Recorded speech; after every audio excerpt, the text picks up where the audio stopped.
Quando a gente começa a pesquisar um pouco mais sobre a universidade, eu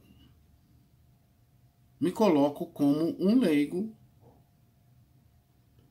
que gostaria de ter informações a respeito de como funciona a distribuição dos recursos, de onde vem,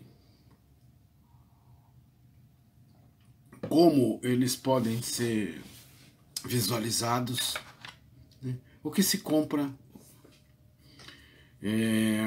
no caso também da nossa universidade, também do que se vende, porque há uma arrecadação que vem principalmente de coisas que são vendidas, comercializadas, né, pelas fazendas que a universidade tem, em função da Faculdade de Ciências Agrárias. Mas, no entanto, é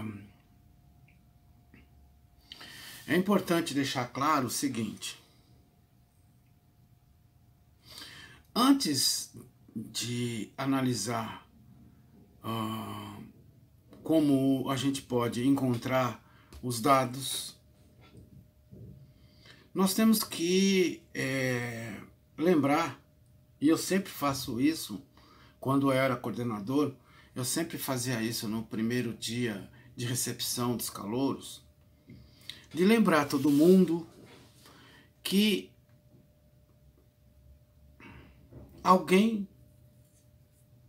mais do que outras pessoas sustentam a universidade. Uma vez que a arrecadação de impostos no Brasil ela é desigual, e os dados que eu tenho são de 2016, e de lá para cá também não houve alteração, ao contrário, não é?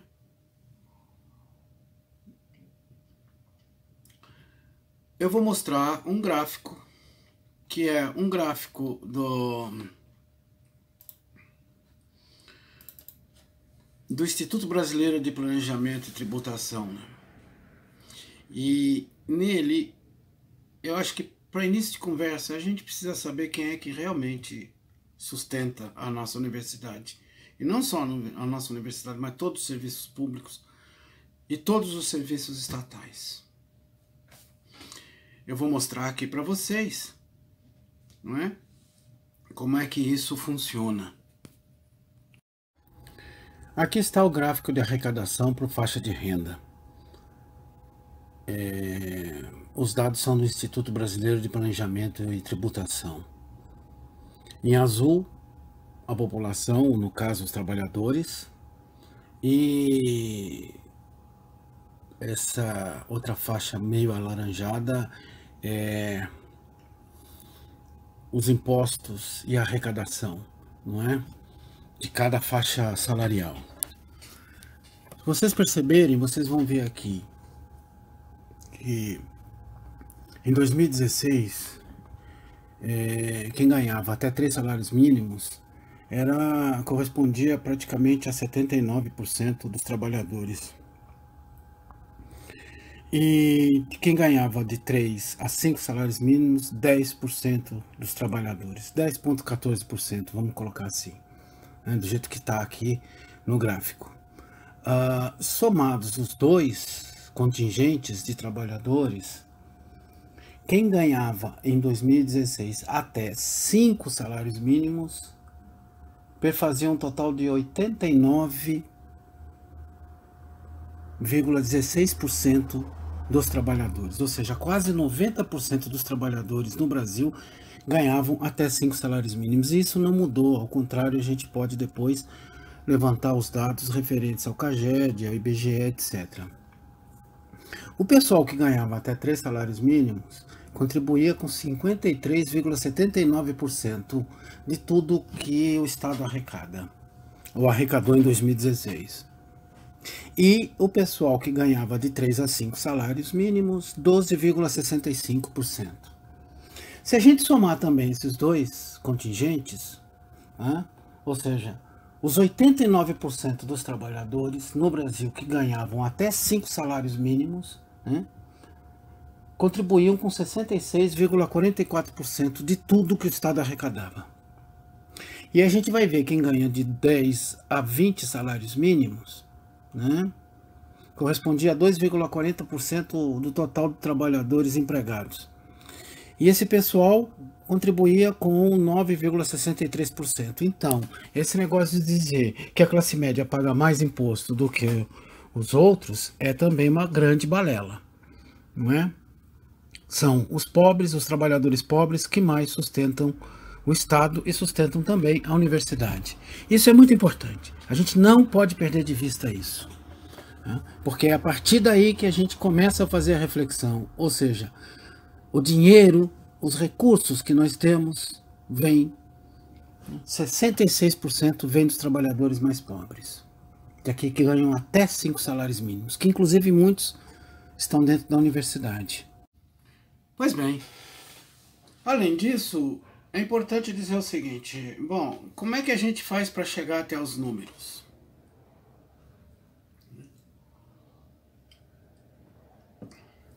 De certa forma, a gente espera que os dados estejam atualizados e que estejam à disposição dentro do site da própria universidade, ou do portal da universidade.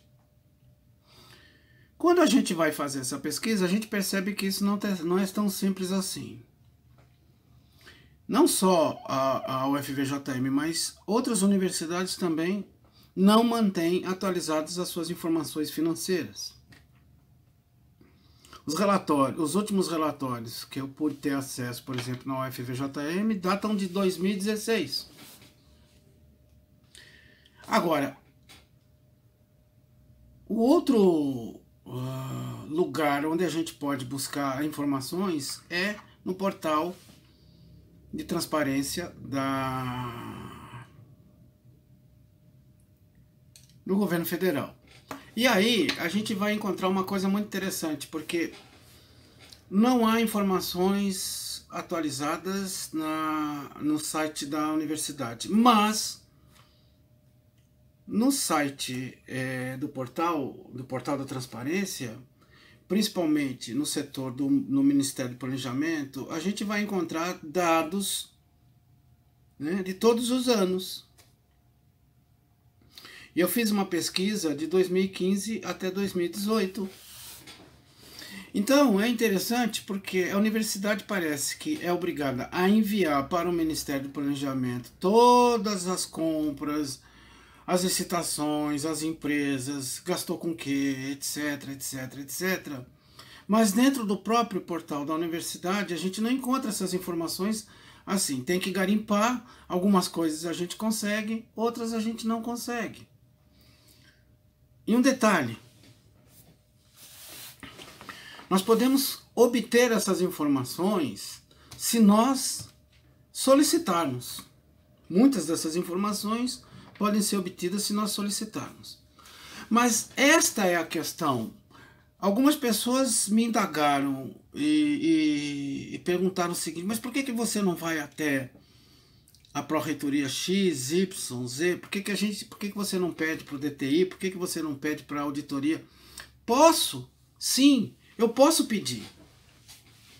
Mas esse não é o ponto, gente. Essas coisas tinham que estar claras, evidentes, para que a gente pudesse acessá-las. Se não é possível atualizar por conta do ano de fechamento de conta, de ano de contabilidade, etc, etc, mas que pelo menos a cada ano, no começo do outro ano, as coisas pudessem estar ali. O que isso significa? Significa que a universidade precisa prestar contas para o Ministério do Planejamento, mas parece que não se dá conta que precisa também prestar contas para a própria população. Como nós não temos o costume de investigar essas coisas e nem de saber se realmente está certo ou está errado, fica o dito pelo não dito. Eu não estou acusando ninguém, gente. Presta atenção, não estou acusando ninguém. É simplesmente o fato de que isso é uma prática. E não é só uma prática aqui. É uma prática em quase todas as universidades. Não sei se existem dificuldades em fazer o fechamento, em atualizar, mas quando a gente vai para o Ministério do Planejamento, a gente encontra todas as informações, ou quase todas. Algumas até não batem com as informações que a gente tem acesso da própria universidade. Mas tudo isso tinha que estar claro, independentemente de quem quer que seja. E olha, mais uma coisa importante para a gente refletir aqui. As administrações até agora não foram de esquerda. As pró-reitorias não são de esquerda, gente. Não tem nenhum comunista lá dentro, tá? Na reitoria e nem, muito menos, nas pró-reitorias. Nem marxistas há. E os caras não conseguem colocar as coisas em dia. Bom, outro detalhe importante é o seguinte. Eu, particularmente, não consegui achar informações a respeito das pró-reitorias, qual é o orçamento de cada pró-reitoria e de onde vêm os recursos. Por exemplo, a questão das bolsas. Sabe-se o valor das bolsas, mas não se sabe qual é o montante de recursos destinados, por exemplo, à Proace. Não é? Eu entrei em todos os sites, em todos os links de cada pró-reitoria. Algumas têm um pouco mais detalhadas, como é o caso da PRPPG, Pró-Reitoria de Pesquisa e Pós-Graduação.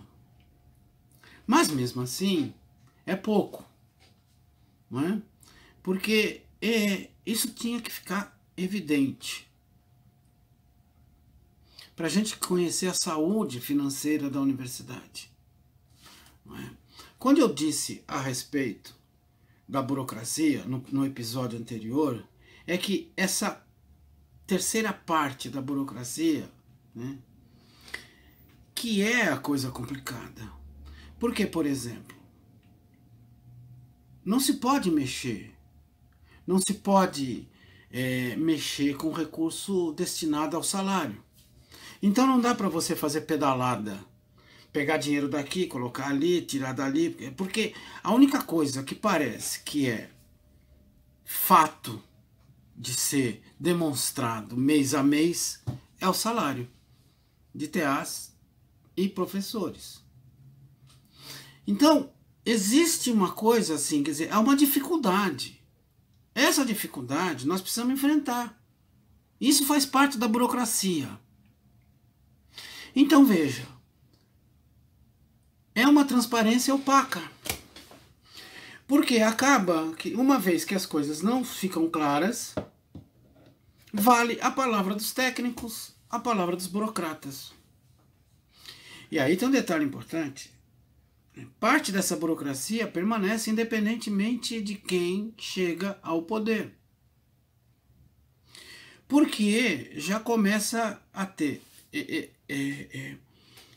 É um grupo de burocratas altamente especializados que vão sempre manter o poder. É óbvio. E é óbvio também que eu vou receber críticas de todos os lados, mas enfim, isso não é uma questão ideológica. É uma questão de deixar as coisas claras. E o mais interessante é que nós da esquerda queremos fazer com que isso fique mais claro ainda do que aqueles que são de direita. Eu não entendo isso. Acusam a gente de quê? De sermos honestos. Honestos em defender a coisa pública ou a coisa estatal. Não é? As poucas pessoas que, de alguma maneira, acompanham esse processo todo desde muito tempo, no processo da universidade, a gente percebe que, de fato, há dúvidas em relação aos gastos. Né? Dinheiro que veio, que foi para um lado, que foi para o outro, a gente não sabe como isso funciona, etc, etc, etc. Mas, voltando, nós temos que saber como funcionam as áreas administrativas, mas principalmente os recursos que mantêm a universidade. Basicamente, o dinheiro que vem é destinado para 3 coisas: gasto com pessoal, investimento e custeio. O que é o investimento? É você planejar e executar aquilo que vai ser incorporado à universidade. Prédios, laboratórios, campi, auditórios, enfim, equipamentos. Então isso é um investimento, é o que chamam de investimento do ponto de vista técnico. É o que eu sei, mais do que isso também, depois eu vou mostrar para vocês algumas coisas que me parecem assim meio complicadas de entender, porque a gente realmente não entende. Eu não tenho a menor noção e eu acho que é por aí que a coisa funciona. A outra parte é custeio. O que é o custeio? É você ter a grana suficiente para poder pagar os gastos mensais, comprar vassoura, comprar papel higiênico, pagar água, pagar energia elétrica, pagar internet, essas coisas todas. Porque tudo isso é pago. Não vem nada do Estado, tá? E aí nós vamos perceber uma coisa, eu vou mostrar para vocês também uma outra coisa importante.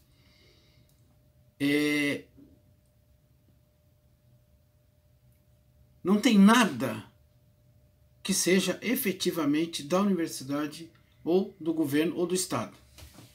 Do Estado Federal. Ou seja, tudo é comprado, tudo é terceirizado, né? Então, no próximo episódio eu vou mostrar para vocês que tem uma parte que é o salário, e isso vem direto do governo, do Estado. E a outra parte são o custeio e a outra parte são os investimentos. A universidade recebe os recursos do Estado e financia o setor privado, evidentemente com serviços, com segurança, com alimentação, com funcionários que estão dentro da universidade, mas não são concursados, mas trabalham na universidade, né, por muito tempo. Como eu acho que eu já falei, segurança, etc. Então, você tem tudo isso está aí. Mas é importante, porque eu quero mostrar para vocês, quem é da universidade conhece, mas mesmo aqueles que são da universidade não têm acesso ao portal da transparência, que eu acho que é uma coisa importante. E eu quero mostrar para vocês, porque é a partir daí que a gente vai começar no próximo capítulo, no próximo episódio, tentar mostrar alguns números para vocês, tá? Que eu acho que podem começar a dar a dimensão do problema da universidade, e que não tem a ver com o governo Bolsonaro no primeiro momento, tem a ver com os governos anteriores, não é? E aí eu acho que é importante, porque a gente vai conseguir. Agora eu quero mostrar para vocês tanto o portal da universidade quanto o portal da transparência, porque é de onde eu tirei a maior parte das informações, tá? Então, inicialmente, como a gente vamos nos colocar como leigos, né? Inicialmente, qual seria o primeiro acesso para ter informações a respeito da universidade? O próprio site, o próprio portal da universidade, né? Que deveria garantir, então, as informações e o acesso. No portal da universidade, a gente encontra então um panorama geral, e a partir desse panorama geral a gente pode clicar para tentar encontrar as coisas que a gente precisa, as dúvidas, inserir informações, vários outros tipos de campos, como e-mail, etc, etc, né? Então tem uma barrinha, se você prestar atenção, bem no meio, azul, né? Essa barrinha, então, ela coloca à disposição uma série de informações de instâncias, pró-reitorias, cursos, etc, etc, etc. Então, a gente pode clicar, por exemplo, em administração, e aí nós temos lá conselhos, reitoria, pró-reitorias, diretorias, assessorias, comissões, etc. E a gente entra nas pró-reitorias, nós temos as diversas pró-reitorias, são 7. E aí algumas são mais técnicas, outras são ligadas, como todo mundo sabe, né, a questões administrativas e de planejamento, né? Então, inicialmente é a partir daí que a gente deveria realmente pegar as informações necessárias, não é? Então, ao avançar um pouco mais, a gente chega, por exemplo, no portal das licitações, que estão dentro da pró-reitoria, se não me engano, de administração. E aí a gente vê dispensas, divisão de compras, licitações, etc. Quando a gente entra ali, a gente encontra alguma dificuldade para poder compreender. E mesmo os relatórios são com informações muito técnicas, que exigem conhecimento que a gente não tem, né? Fala em inexigibilidades, fala em licitação, divisão de compras, tal. E aí nós vamos ver depois uma série de outros elementos que realmente são mais difíceis de serem compreendidos. Pois bem, a outra forma de chegar a ter informações a respeito da universidade é no portal, no portal da transparência. Quando a gente entra no portal do Ministério do Planejamento, né, a gente depois é levado para o portal da transparência, e lá a gente encontra então as informações necessárias de ano a ano. Inclusive a gente pode até retroceder, não só 2015, nós podemos retroceder a 2014, 13 e assim por diante, né? É importante a gente notar que esse portal que traz as informações da UFVJM também traz de todas as outras universidades, né? E a universidade tem um código, que isso é importante de deixar claro. É a partir desse código que a gente consegue acessar, inclusive, as informações necessárias sobre a universidade. Quando a gente, por exemplo, acessa a execução de despesas da UFVJM, a gente vai encontrar, e aí a seta marca aqui, né, o código da universidade, é como ela é identificada dentro da estrutura governamental, né? 26255. Né? E em cima vocês podem ver o endereço, que vocês podem acessar também. Né? Todo mundo pode ter acesso a esse tipo de informação.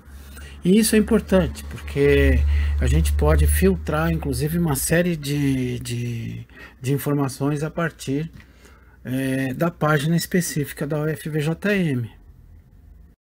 Por exemplo, a gente pode chegar a ter informações a respeito da visão geral dos contratos, com gráficos, tabelas, inclusive com detalhes de contratos firmados.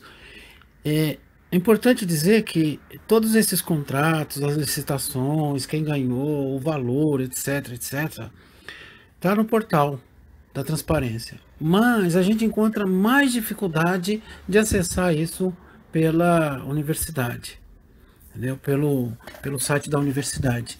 Isso é importante destacar.